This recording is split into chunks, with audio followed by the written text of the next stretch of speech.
na nga guys, what's up mga ka-Real Joy, and pasensya na kayo kung matagal-tagal akong hindi nakapag-video kasi more and busy nga ako.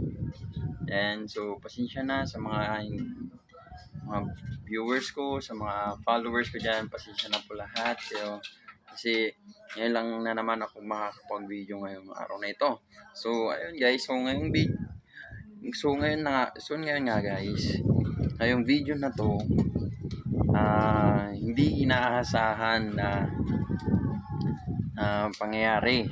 Kasi pagdating ko kanina umaga, galing ako nila kay Joy sa bagat ko dun sa Lingin. So pagdating ko kanina guys, pinakain ng podra ko yung mga dakis, mga ducks, mga pato. So ayun nga guys, papakita ko yung mga pato namin dito. And so ito sila. Ayan yung mga ducks. Ayun. Hindi ko alam kung ano yung pinakain nila guys. So pagdating ko guys, nakita ko na lang yung dalawang pato na dead. Ayan. So tapos nanghihina yung mga, di ba? Yung tatlo kanina nanginginig kasi siguro may nainom sila or nakain sila na hindi dapat makain ng mga animals na ducks. Ayan. So ayun, kaysa masayang naman, ang ginawa ni mother ko, sinagbuhat ako ng asin, kinatay na. Kasi dito sa probinsya guys, kung nakita mong pwede pa yung isang animals na alaga mo, kaysa masayang naman, di ba?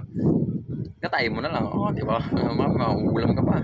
So ayun na guys, papakita ko sa inyo tinanggal na pala ni mama ng balahibo. Ayun yung balahibo niya, hindi ko na naipakita kanina. So ito ipapakita ko yung ducks, pato. Ayan. So dito ko na lang nilagay yung pato.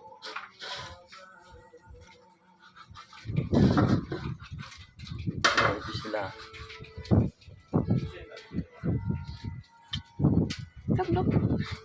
And so ayun na guys, ito yung dalawang dogs na namatay. So pasensya na lang kayo guys. Pasensya na kayo dogs kasi namatay kayo na hindi namin sinasadya. So and samahan nyo kung katayin naman sila ngayon. Chachap-chapin natin sila, lilinisan natin yung mga putuka, ganon. So samahan nyo ako. So tara, let's go.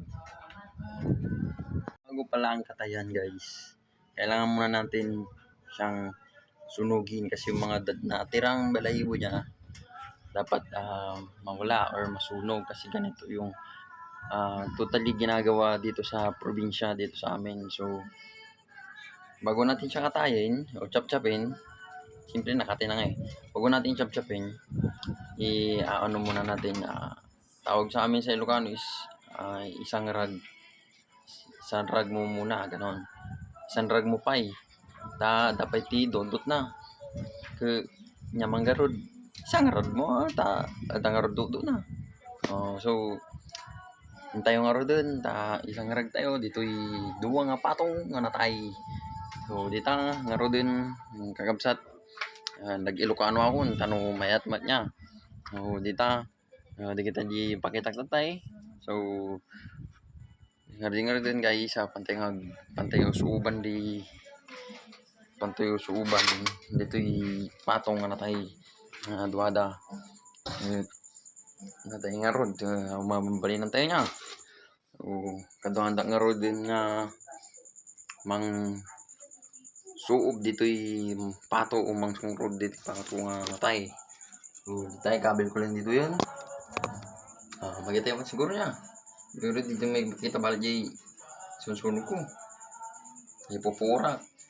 Ay pasensya kayo dito yun. Background ko. Ni narugi. Di kami di basura mi.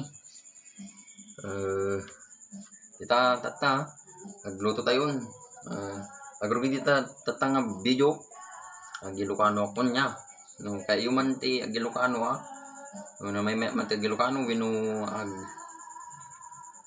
nyagaran ang Tagalog si kailatan mga ibagano kay iyo Tagalog ak wino kay iyo Agilocano ak nya.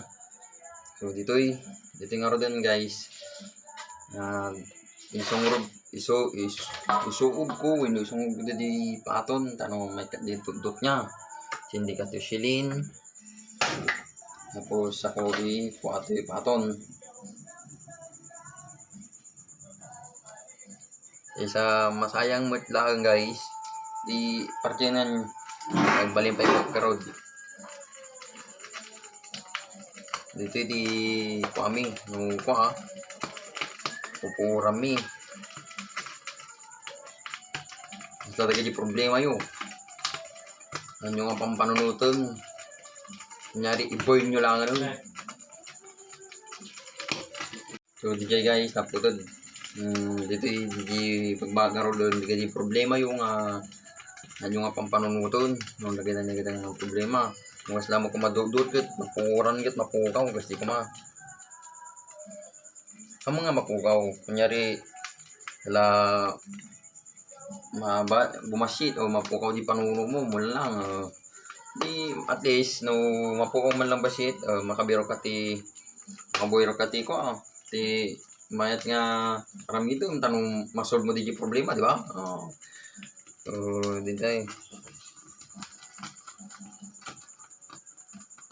so dito ni tanan pagitak dito di pato o di ducks dito di pato pupura ko tanong ko mapukaw di do na basi malaong dito